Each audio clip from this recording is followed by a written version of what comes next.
Good evening. Off the top at 6 tonight, tracking Nicole. Broward County is under hurricane watch as the subtropical storm heads for Florida. The entire state is on alert tonight. 34 counties, including Miami-Dade and Broward, are now under a state of emergency. Hurricane warnings are now up in the Bahamas. Your weather authority is here. Hurricane specialist and storm surge expert Michael Lowry is standing by. But we begin with our chief certified meteorologist, Betty Davis. Hey, Betty. Good evening. Right now, subtropical storm Nicole is more than 400 miles east-northeast of the northwestern Bahamas. That's where the core of the system is. Winds of 45 miles per hour. It's moving northwest at 9 miles per hour. Here is the forecast track from the National Hurricane Center. The cone shows the system working its way westward tomorrow, moving over the northwest Bahamas or near there on Wednesday, and then headed for landfall. It looks like late Wednesday night at some point along the east coast of Florida, and then working its way eventually northeastward and impacting southeastern areas of the U.S. But it's such a sprawling system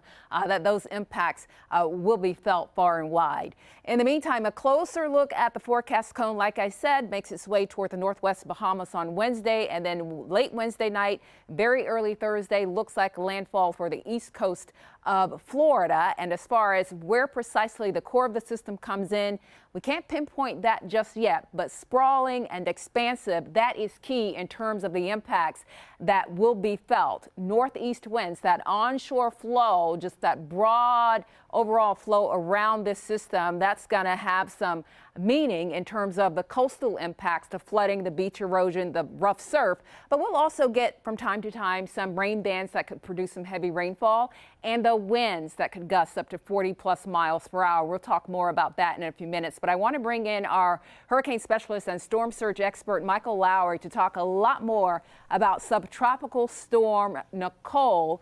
Kind of complicated, Michael, but impactful. It is, Betty. And despite the complicated, sort of convoluted forecast here, we're pretty certain, in fact, we're very certain that this is going to have far-reaching coastal effects, which I want to talk about here. Take a look at the infrared picture, the enhanced satellite picture this evening. And the first thing I want to point out to you is this is a large system. It's just sort of reiterating what Betty was just talking about. The comma-shaped pattern to the winds, not conventional in terms of the look of this, at least right now. It doesn't look like a tropical system because it's sort of a hybrid between this big wintertime storm and something that is trying to develop into a more tropical entity. Notice there where the center of this is, we are seeing some convection, some thunderstorms that are forming near where the circulation center is. We're going to watch and see if that persists or even grows overnight, because that's a big player in terms of this ultimately becoming a little more tropical. But it doesn't matter so much because of what's happening there in Canada that is moving into the northeastern U.S. We have high pressure, that's part of the story, to the north, low pressure to the south, and squeezed right in the middle is a wide area of the southeast United States that is stretching down from Georgia all the way into parts of South Florida. Storm surge watch up for over 400 miles of coastline because of those dangerous marine conditions that are going to be working their way toward the coast.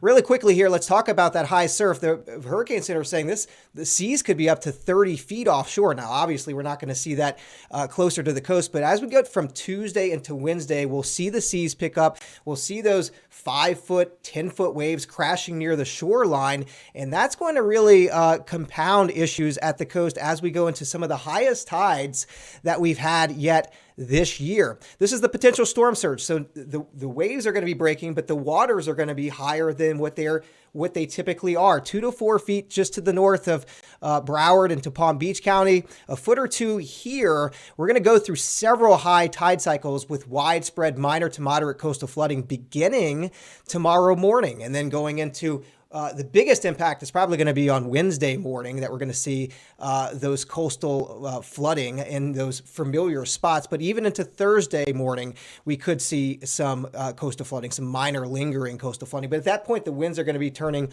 offshore, and conditions will be improving during the day on Thursday for us, and especially by Friday as dry air wraps in. But we have a number of high tide cycles that we have to get through before we're all in the clear. All right, we'll continue to keep you posted here as we get new information from the Hurricane Center. In the meantime, I'll send it back to the studio.